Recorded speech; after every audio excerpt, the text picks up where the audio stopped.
Hi YouTubers, it's Sweet Tooth 1967. Happy Halloween to you guys. Today we've got a treat in store. I would say trick or treat. Today we're looking at LED pumpkin lights. These are from B&M. So we're going to do an unboxing of these.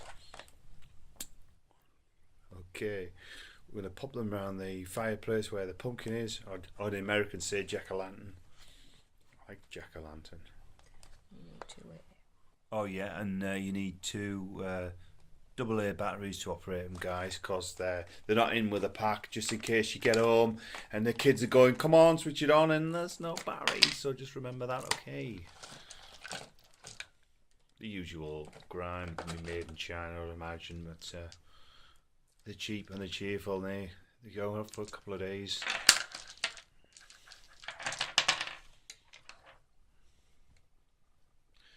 Just go undo the battery like that.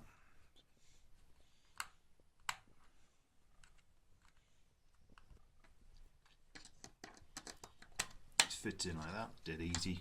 Pop the case back on.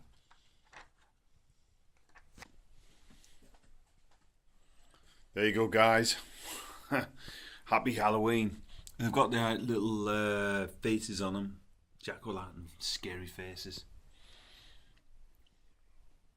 There's our jack-o'-lantern in the corner there. Spooky, yep. Okay guys, thanks very much for watching. We got another two over there. Okay, thanks a lot, and we'll see you in the next one.